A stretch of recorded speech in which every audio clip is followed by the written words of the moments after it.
Easy steno YouTube channel पर आप सभी का स्वागत है। डिक्टेशन 5 सेकंड बाद स्टार्ट होगी।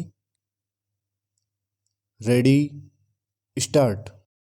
सभापति महोदय, आज हमारे देश में जो ऊपर से लेकर नीचे तक शिक्षा दी जा रही है उसमें व्यवस्था ही एक कारण है जिसकी वजह से शिक्षा का स्तर गिरता जा रहा है। मेरा अपना विचार है कि जो शिक्षा प्रणाली है और जिस रूप में शिक्षा दी जा रही है वही अनुशासनहीनता का भी कारण है।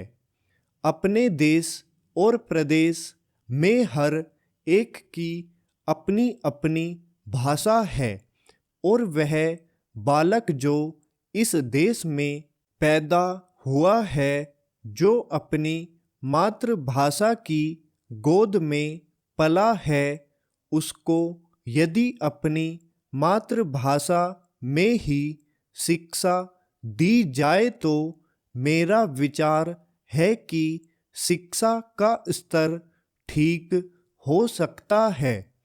जो सबसे बड़ी भूल और कमी सरकार के द्वारा दी जाने वाली शिक्षा के संबंध में हो रही है वह यह है कि बालक की मातृभाषा में शिक्षा न देकर उसको उस भाषा में शिक्षा देने की व्यवस्था की गई है जो हमारे देश या प्रदेश की भाषा कभी रही ही नहीं।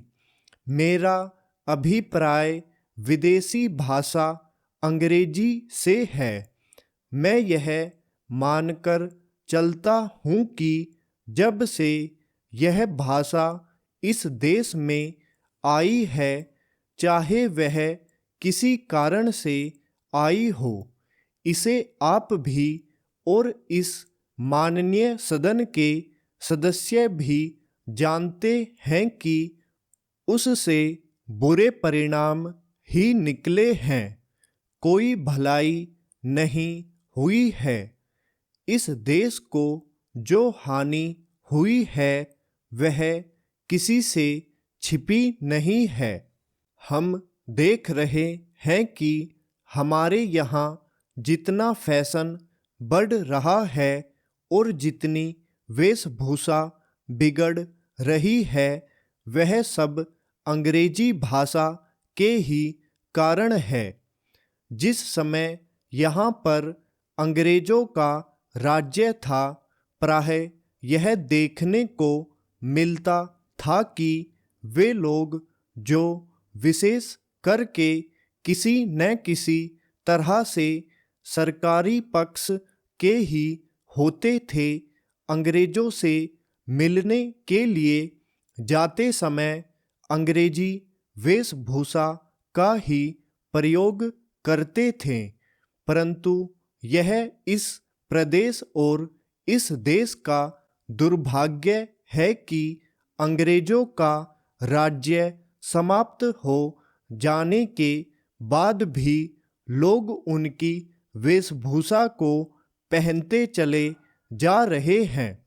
इससे जो प्रभाव हमारे देश के फैशन पर पड़ा उससे लाभ के बजाय हानि ही हुई है और हो भी रही है।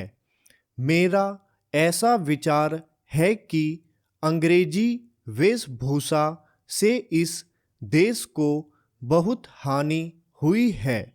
भारत की गौरवपूर्ण सभ्यता और संस्कृति के संरक्षण पर पर्याप्त ध्यान देने की आवश्यकता है। स्टॉप।